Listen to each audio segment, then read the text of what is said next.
Well, hello everyone. Today I have David Jenyns, the author of Systemology. And this book is really about how to build systems in your business so that you can scale your business. So, David, welcome to the show. Fantastic. Thank you for having me. It's a pleasure being here. Yes, thank you. Thank you very, very much for being here.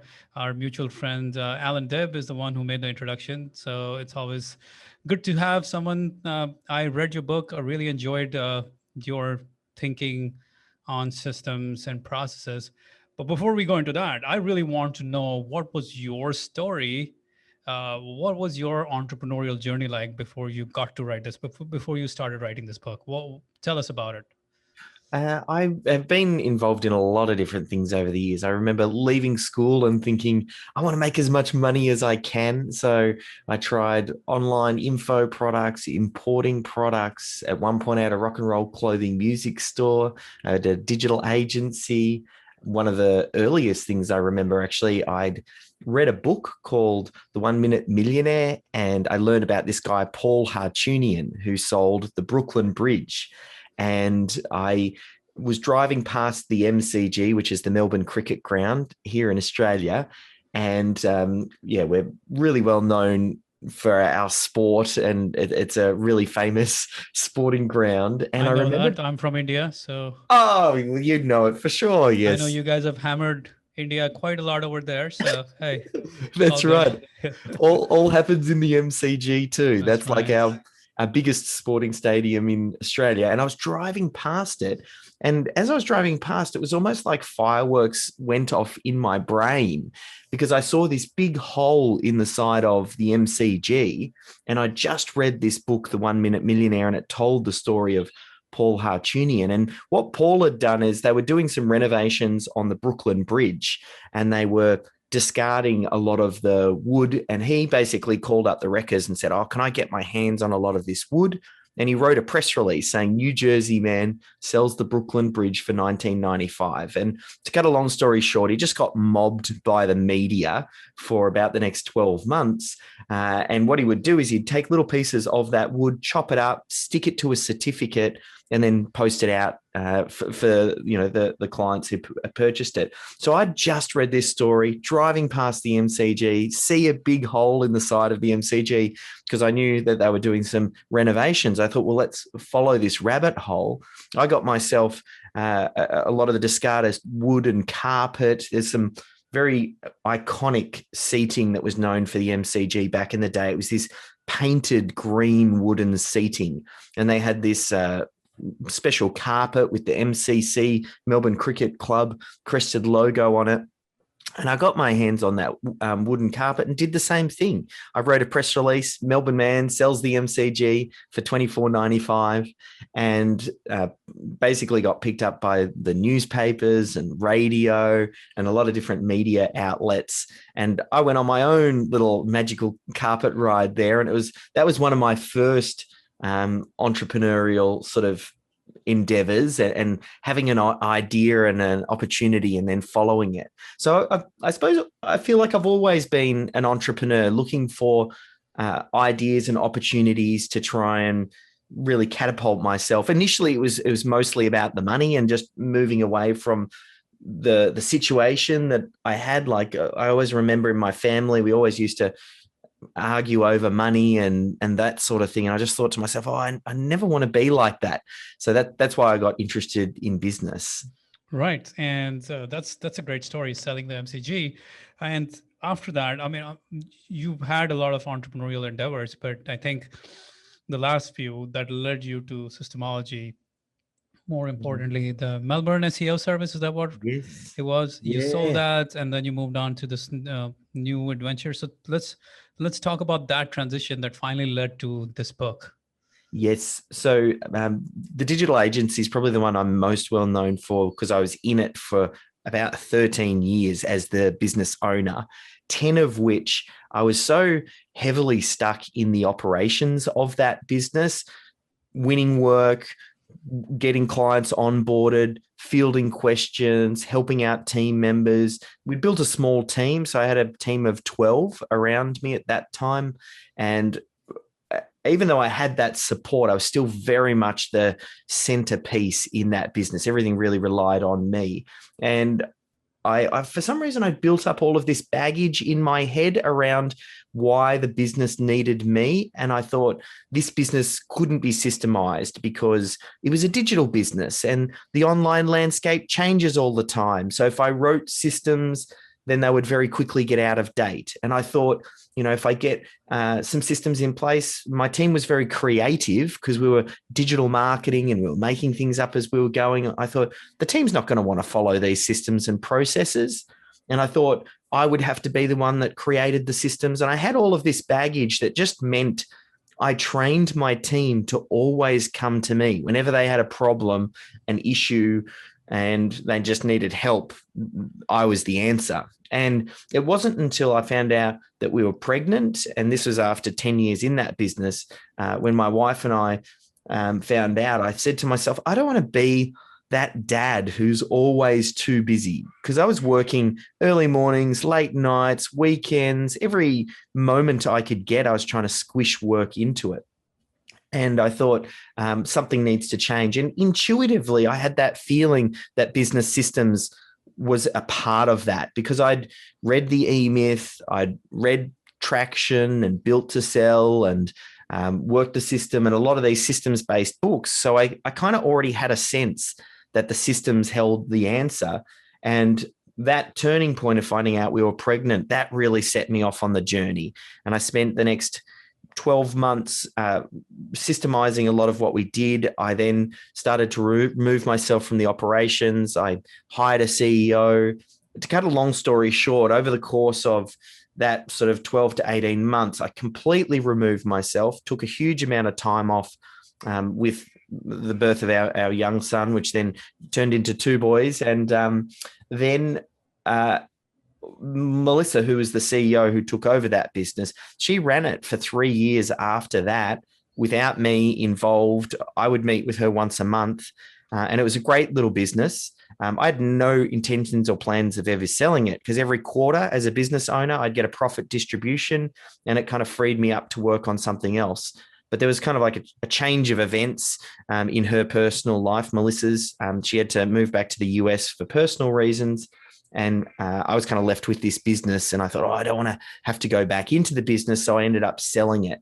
And that was really the completion of that business. But that was really the birth of Systemology. I went through that business of starting it from scratch, coming up with a great idea, working in it, learning the intricacies, ins and outs, systemizing it, hiring a CEO, stepping out of the operations all the way through to selling that business. And I see that as the full life cycle. And I wanted to really capture and bottle that and help business owners move through that journey and really focused in on what I found the most challenging, which was the systems part. And that was what Systemology is about. It's about solving that problem of how do you capture best practice? How do you systemize what you're doing? And how do you make it so that the business runs without you?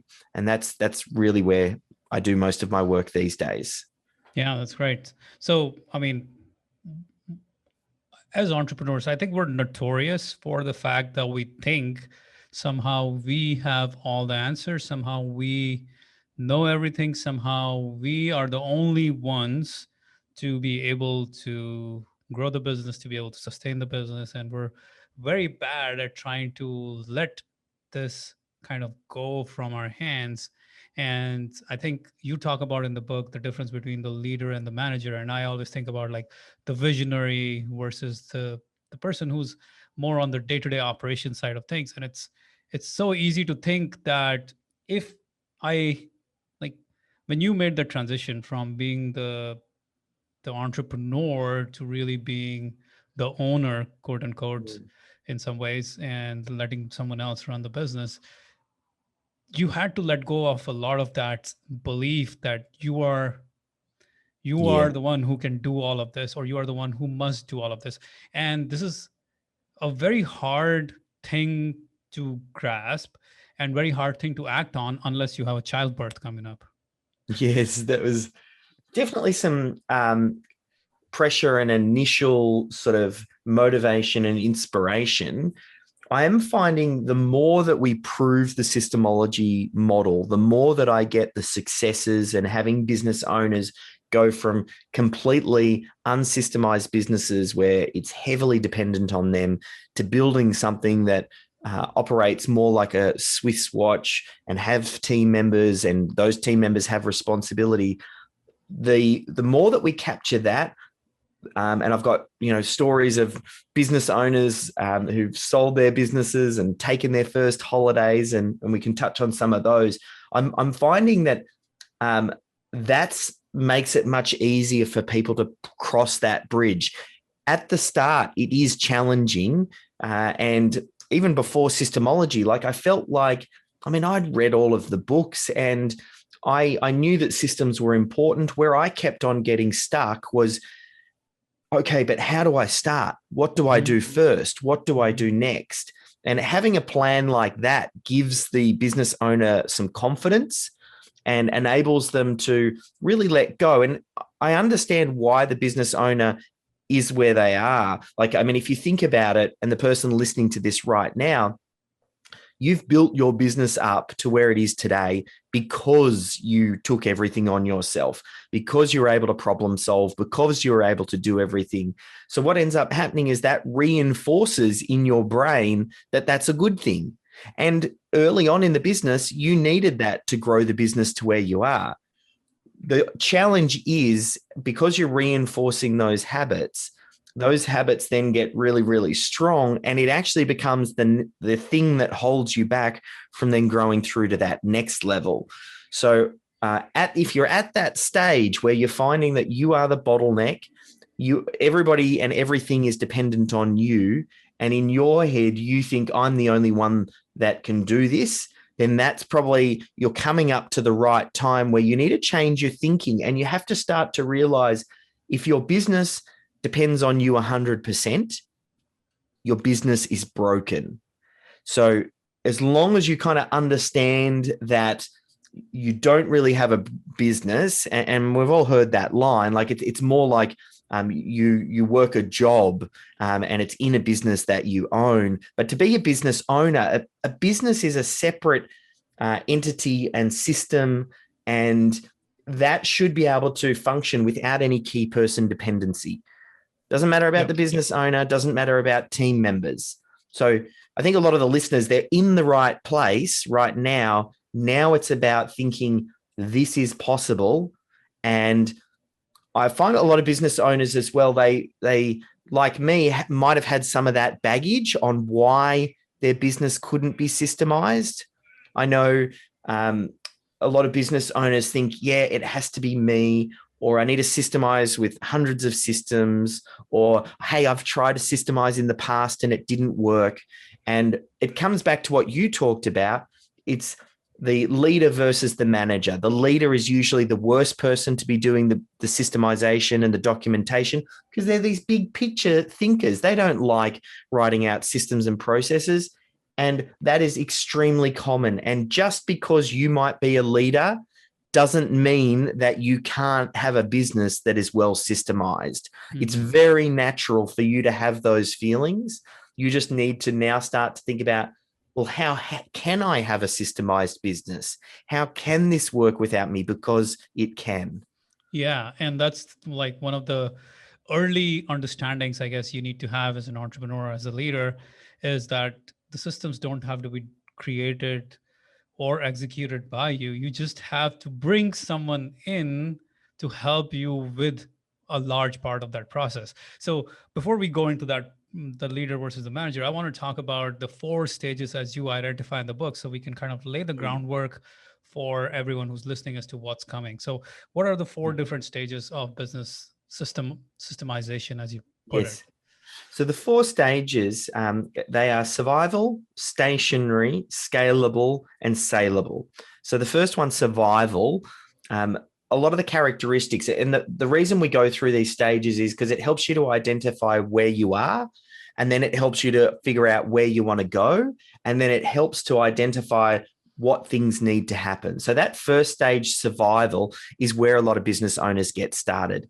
the criteria and characteristics, oftentimes it's where the business is in firefighting mode. They will just go to wherever the biggest issue is. Oh, I need new clients. Well, let's go get new clients. Okay, I've got clients and I've got to work with these clients. Okay, let's go to where, working with the client or wherever the big issue is. You might have a few team members supporting you at this stage, but you're really just taking whatever work you can get, which means you don't really have a set way of doing things. You almost like each time a new client comes through, it's like you're reinventing yourself and having to figure it out every time. One of the biggest criteria for that stage, though, is it's where the business owner doesn't even recognize that they are the bottleneck. Like in their head, they just think, oh, this is what business is. And it's almost like that unconscious incompetence. You don't even know what you don't know. When you move through to that next level, stationary, the business owner then gets some insight to go, hang on, I'm part of the problem here. I am that bottleneck, and we need to start to really capture some of this knowledge. Now, some of the other criteria about being in stationary mode is oftentimes it just feels like you're spinning plates. Like you might have some different team members and you assigned some tasks to them. Then you go to the next team member. You assign some tasks to them. You go to the next team member. You assign some tasks to them. You get through all of your team members, and then you have to run back to the first team member and give them a bunch of tasks because it's so task driven and it's not responsibility driven. It means that you're always having to top them up. And usually that's where the business owner has to do their work on the weekend or in the evenings, early mornings, because that's the only time they can get work done, because during the day, it's about keeping everybody else busy and answering questions. That was a key thing you said there, being task driven versus being responsibility driven. And that's such an important mindset shift we need to have, because for as long as we are task driven, we don't really have a team that's working independently. We're still like the gopher. We're still like running around trying to coordinate everything, and nothing gets done if we're not there. But responsibility driven is where work starts to happen without you having to tell people to do the work. And that is a huge transition, huge step forward for the entrepreneur. And that also shows, like, when you pick up things like that, it shows me how astute you are as a business owner, because oftentimes you only really recognize how important that step is until you've made that step. Once you kind of step through, then you look back and you go, oh, wow, that was critical. And moving from that stage 2 to stage 3, that's a big part of it. Because what we start to do is we start to, in stage number 2, stationary, the secret to move through to that next level is to start to extract the IP. We want to record the way that people are doing things so that when we move into the next stage, we can then start to assign those responsibilities. Hey, you are my social media marketing people, and this is what I consider success. This is now your responsibility. Here's a collection of tasks that you can follow to help, meet my KPIs or whatever it may be. So that next step, we call it scalability. And scalability then becomes, you start to get some systems and processes in place, but it's very patchy. Usually you've got a very clunky solution. Maybe you've got some systems saved on your desktop and in your Google Drive, and another team member has some on their folder. And basically your systems and your processes are scattered everywhere. And certain departments you might not have any systems for. So you might have a couple of documented processes for the way that you do some marketing functions, but your HR is horrible. You don't have a way for recruiting and onboarding staff, or maybe your finance systems are rubbish. Usually the business owner is often strong in 1 or 2 areas, and oftentimes either it can be a very strong point for the business because the leader is so strong at doing that task, or it can also be very weak because the responsibility remains with the business owner, And it means that they're the only one who knows how to do anything with that particular area of the business, but they're so busy, they just don't get around to it. So some of those criteria, when you're in that scalable mode, the business is starting to work. Some of your team members have some systems and processes. It's a little bit clunky. You haven't really reached your stride yet. One of the keys to break through to the final stage is to organize that knowledge. If you can then get the right tools, get all of your how-to knowledge into one location, start to introduce project management, then start to do what we talked about, assigning responsibility as opposed to just tasks. So team members then become responsible for certain departments in your business. And we help to then move to the final stage, which is then, I call it saleability. It's not really about selling your business, though. It's about getting your business to the point that it is saleable. And some of the criteria and characteristics of that is you have all of your business departments, so sales, marketing, HR, finance, operations, management. You have some basic set of systems in each one of those departments, and the team follows systems and processes. They actually, the real giveaway is where the team says, this is how we do things here. Like a new team member comes on board and they want to know how something is done, and they say, oh, this is how we do it here.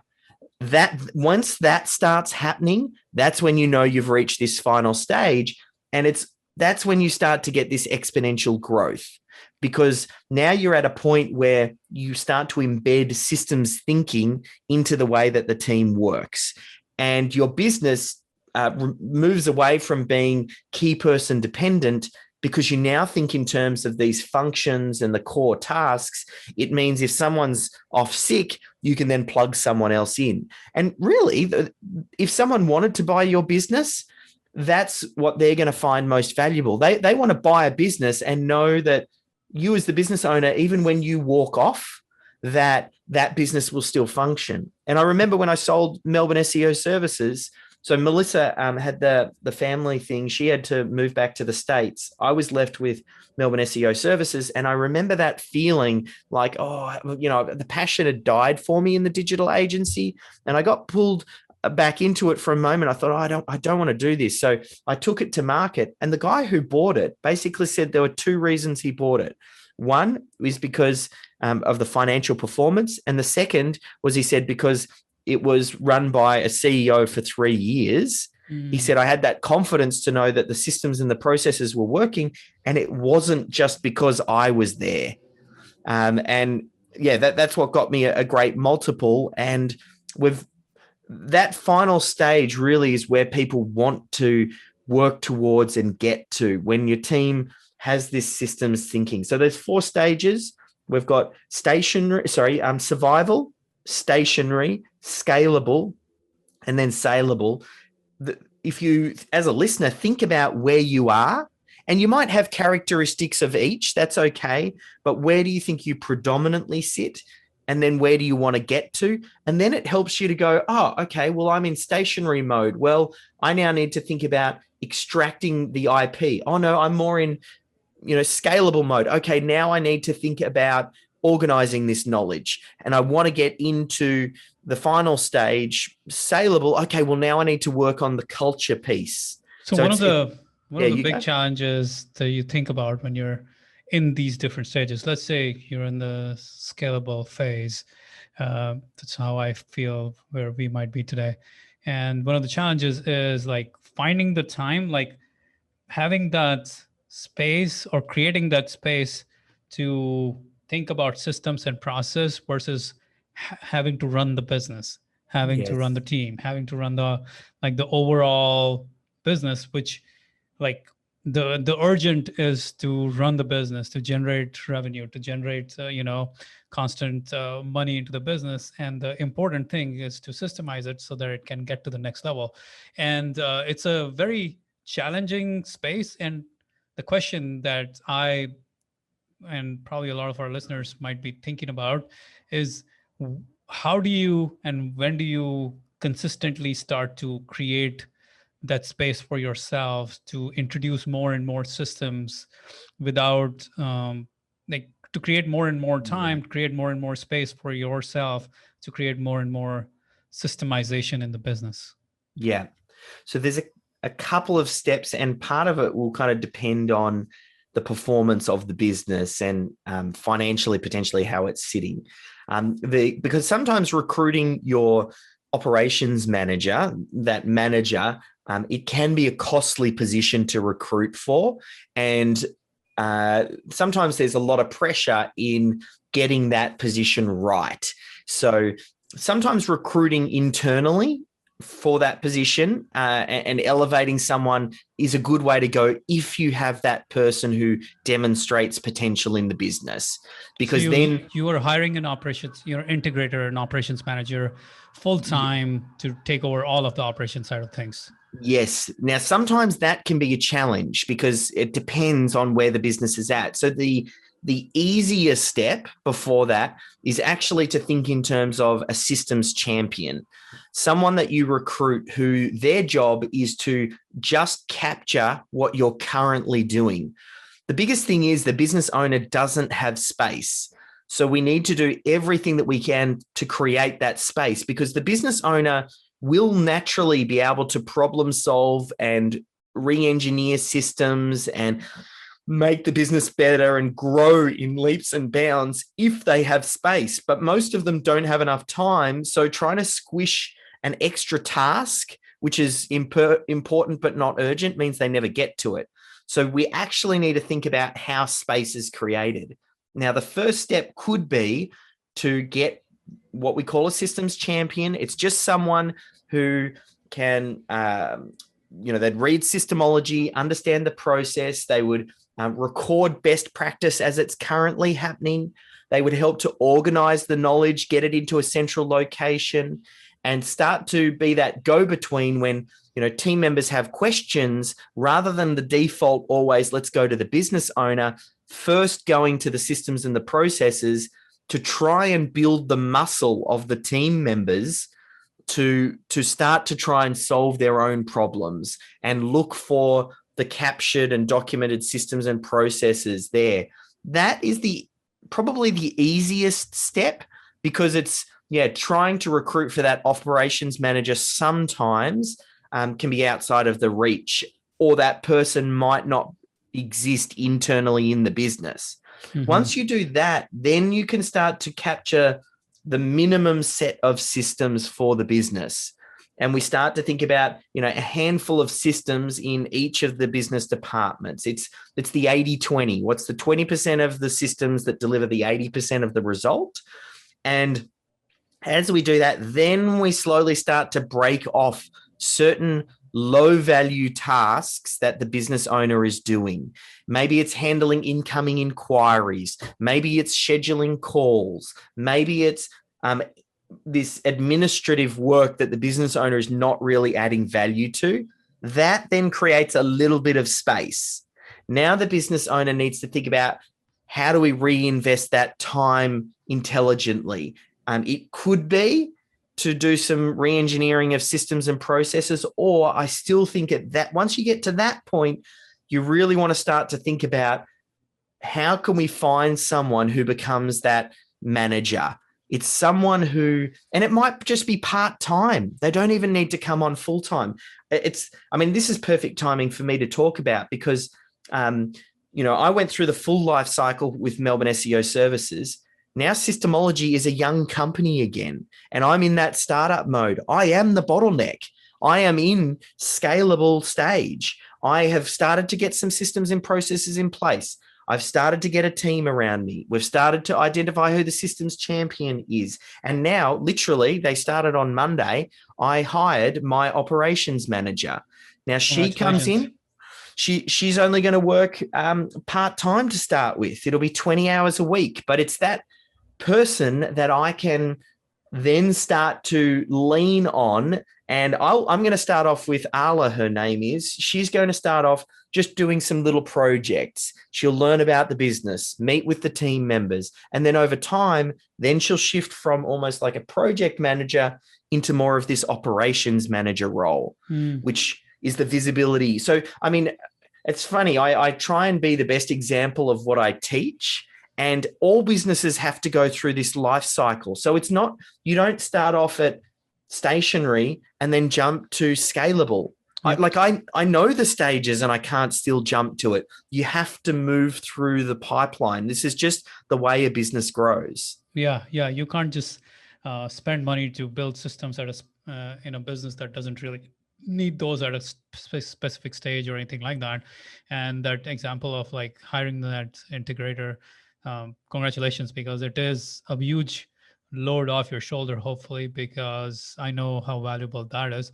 I feel like I have overloaded my operator to the point where she might be doing too many things and she doesn't have the time to work on the systems.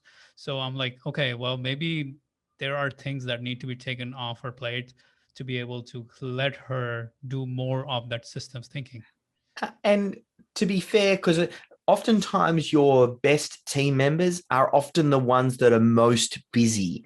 And even for them, they might feel like systems are important, but not urgent. So sometimes if you can introduce maybe what you need, and we could dig into it a little bit more, but that systems champion, if you had someone who could help out your operations manager with, sitting in and, the operations manager might record a video for them. Then that person goes away and does some of the documentation and then goes back to your operations manager, because it's the building of that and the organizing of that. If she is so overloaded or he is so overloaded, they might not have the space either. So the systems champion is just a good way to start moving it forward just a little bit. So hopefully then we can start to create space for your operations manager. Nice. So you mentioned there are some critical systems that we need to start building up as we go. So let's talk about them, Laura. What are the first, the first system, the second, the third, the fourth, the fifth? Like, what are the first few most rudimentary, fundamental systems that every business needs to get building in order to get to that saleable stage? So the first thing that you need to do, and it's the first step in Systemology, is we call it define. And what we need to do is identify the top 10 to 15 systems that you're going to focus on, just those, until you get them done before you start thinking about everything else. So what are those 10 to 15 systems? Well, think about what your business is. Your business delivers a product or service through to your target client. And it's the consistent delivery of that means that you get cash, which really keeps the business alive. So we know that the cash is the lifeblood of the business. So we want to systemize, how does the business make money? So the simple way, and we talk about it in the Systemology book, I use a tool I call the critical client flow. And it's about mapping the linear journey that a prospect and a client goes through to deliver a core product or service. So, I mean, you don't even have to get the book. If someone listening to this can follow along with this process. Get an A4 bit of paper, in the top left-hand corner, write down who's your target audience. Then write down what is a primary product or service that you could sell to that target audience. It's the first product or service that they might buy from you. So identify that first in the top left. Then we want to map the linear journey. So we think about, firstly, how do we grab their attention? And I always like to say, just think about what you are currently doing, not what you would like to be doing. Because Systemology is first about creating and capturing your existing way of doing things before we start re-engineering. So you might say, oh yeah, I run some social media ads, I do some SEO, I get some referrals, and I hop on podcasts. You put that in this is just it all fits on one A4 bit of paper. You only put one or two words in each one of these boxes, and then we move down. So how do we get their attention? Then how do we handle the inquiry? When the email comes in, or the phone call, or the web form, what happens next? Then how do we move into that sales process? How do you qualify someone? Do you issue out a proposal? Do you meet with them on Zoom? Then we kind of keep moving down the page, and each step down is just one or two words in a box. Then the next one is when they're ready to start. Are we issuing an invoice? Do we do 50% up front and 50% on completion, or do we do all up front? Then we move down. How do we onboard that client? How do we get them to have clear expectations of how your product or service is going to be delivered, and we get them to fill out a questionnaire that tells us all about them? Or how do we move them into your project management platform? Then we get down to the delivery, which is the doing of the product or service. This oftentimes can be the most complex, and sometimes there can be lots of steps underneath it, but just for now, very high level, the delivery of the product or service. And then finally, we've kind of got that handover and getting people to sort of come back, the referral. If you map that out on an A4 bit of paper and you just write 2 or 3 words in it, and I'll just, if you're watching on the video, I know you might be listening to the audio, but if you see just this one over here, that's what it should look like. Like it's an A4 bit of paper that maps out this journey. You can even get the template. It's just at systemology.com/resources. It's a free template, or get the book, and you draw this out, and then that becomes your guiding force. Just focus on systemizing that, because if you can systemize that, what you've effectively done is you've systemized the way the business makes money. Don't worry about putting systems in place for management and finance and HR and all of those that will come later. How do you get attention? How do you sell them? How do you onboard them? How do you deliver? How do you get them to come back? I like it. So that's the customer journey, as you're calling, as you say, it's the critical client flow. And it's flow.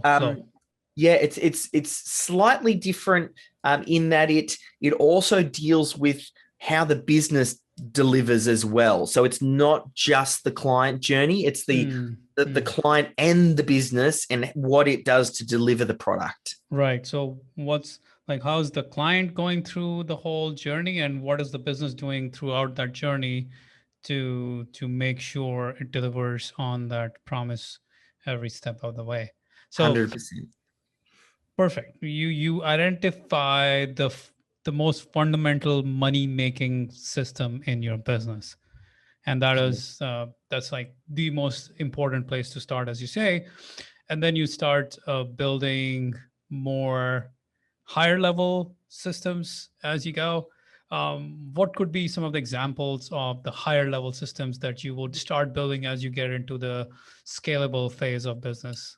Yeah. So that first stage in Systemology, then the steps in between deal with figuring out where the knowledge is, extracting it, getting it out of their brain, organizing it, getting the team to buy in. And then you're right, that stage after that is that scalable stage. And we start to go, what other systems are required to scale a business?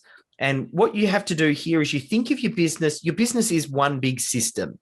And I always say every problem in business can always be traced back to a problem inside one of your systems.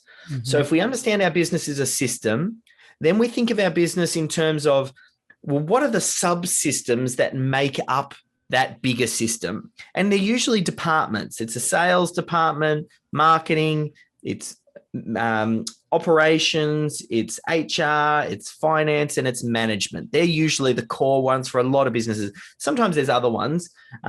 What you want to do is we then start to think about what is the most important systems in each one of those departments. So something like HR, when we start to think about scaling, is we need to be able to recruit team members, and then we need to be able to onboard team members. And we also need to be able to manage those team members. It's getting that in place and then building your systems thinking into the recruitment means it helps you indoctrinate your team members as they're coming on board that this is how we do things here. So there's some really important ones in HR. Similarly, though, there are, think of your finance department. What's important in a finance department? Money coming in, money going out, and maybe tax obligations and, reporting every single month. you need to find out what are the minimum systems. So sometimes what I like to do is I'll sit down and brainstorm all of the functions or systems or things that go on in that department. And then I look at them and I go, what are the most important here? If I could only pick 20% of them, 5 or 10 systems in each, what are absolutely critical for this business functioning? And then, so usually HR and finance are great places to start. Then sometimes there's some extra ones in operations. Usually some of the management stuff comes a little bit later once you build a bit more of a team and you start to think about your meeting rhythms and what you cover in those meetings. So it's like that's functions we as start well. more at the sales and marketing end of the business first, where the money is being made, and try to hone in on those systems, make them, like, improve them, get into more of operation side of things, product fulfillment side of things, then go into HR, finance, then finance probably, Yep. then HR, and the overall the vision, the team meetings, and all those things as you call it. Or like we go higher and higher in kind of our um, hierarchy of importance Yes. of things. And Yeah. I think with there's one little caveat I'll put right at the start. When you do the critical client flow, so sometimes a business owner will already have pain that they're aware of. So they might go, I don't have enough leads. Some people go, hey, I've got more leads. My issue is I can't deliver the product. So I love to map the critical client flow first. And then I like to go, if you have pain that you're already aware of, you might go, oh, we always have trouble with getting clients to pay. Okay, well, maybe we need to look at the onboarding and the invoicing part. Or maybe they say, oh, we're getting lots of leads, but I just can't sell them. Okay, well, so I kind of use that pain to narrow in on somewhere. But initially, I don't like to go outside of the critical client flow because I feel like that really is the core of the business, making money. So there are some subtleties. It's not always a case of saying it is exactly these order of hierarchy, because sometimes it will also depend on the business, because the business owner is oftentimes, like I said, strong at one or two things. Like in your business, what would be one of the areas that you are great at? Are you great at sales or marketing or doing the work? Or I would say probably fulfillment, as in creation of book summaries per se, which I yes, am. Like, I have a team of 4 writers, but I still like to get my hand involved and getting my head dirty in there. For some reason, I love to read books. So that, yes, and the second one is probably marketing, the marketing yes, side of the business. So those two. What I suck at are operations, and yes, the yeah. integrator stuff. Like, I just suck at it. I'm not good at the day-to-day operation side of things. Yeah. So for you, that would be like when you do the critical client flow, you would probably start in on your operations part of the business first. You would want to really get, clear on that primary product or service that you're selling to the primary target audience, figure out a vanilla version of that that can be delivered without you, and then look at really getting the systems and the processes for the delivery of that product or service. Because once you get that right, that will make you much more scalable, because then you can do more marketing and you can feel good knowing that, if I sell more people, we can still keep delivering to a very high standard. That sometimes happens for some business owners. It's almost like they get to a certain point once they're in scalable, where they start to sabotage. They don't even necessarily know it, because you're like, selling equals work, because when I sell this client, now I have to do the work for them. So sometimes you start pushing work away. And it's, if you can figure out the operations piece, it actually makes your marketing even stronger, because then you start to go, hey, I want more clients because we can handle as many as I can get. Yeah, and this is different for a product company versus a service company, as maybe you're talking about here. A product company, like, the operation side change a little bit, but the more I can separate myself from the operations, the more I can grow the marketing side of things on a day-to-day basis all the time. So Yes, it's um I would love to keep talking to you about this, but we have a little bit of time remaining here. So I want to kind of close this interview by saying there's so much to think about when it comes to systemizing the business. And it's one of those things where anyone who's read Seven Habits of Highly Effective People, Stephen Covey, the difference between what's important and what's urgent. And I feel like systems are one of those things. They're not as urgently visible to most entrepreneurs, but they are one of the most important things to allow for a business to grow dramatically. Because otherwise, you just as an entrepreneur, you end up being the bottleneck in your business. What do you think, Dave? 100%. The thing, my mission really, like I'm here to free all business owners worldwide from the day-to-day operations of running their business. That's the dream that I crafted for our particular business. So I started there, and then I started to think about how do we do that? We need to create a system that can systematically and strategically bottle what the business owner is doing and then remove them from it. Now, when I realized that a lot of business owners, they don't get excited by systems and processes. A lot of visionary creatives, they just go, hey, I'm not a systems person. And the truth is, I'm not really a systems person. I don't love detailed processes and documentation. What needs to happen is a business owner, they need to fall in love with the result. I've seen the difference of a business that is well systemized versus one that's not. And it's a night and day difference. And now I've fallen in love with what the result is. And as long as someone who listens to this podcast and this episode, and if they've got some baggage and confusion around business systems and they think, oh, I'm not a systems person, I can't do this, I've tried this in the past and it didn't work, my team won't follow systems and processes even if I documented them. If you've got any of that sort of baggage, that is natural. You are where you need to be. Trust me, having seen this hundreds of times before, you need to fall in love with the result of what the systems bring, and then that will carry you through, because it's always hardest to systemize a business right up front. That's where most of the resistance happens. But if you can make it through 3, 6, 12 months, once you get consistently keeping systems and processes front and center till you start to change the culture in your team, I'm telling you now, you will look back on this podcast episode and go, that was a turning point for me and my business, because it is possible. I'm not a systems person, and I know you as a business owner can get this working in your business. Love it. So, David, thank you very much for all this great knowledge on systems thinking. But before we go, please tell us where to find you, and more importantly, like where to find your book, and what kind of services or products you offer for businesses out there.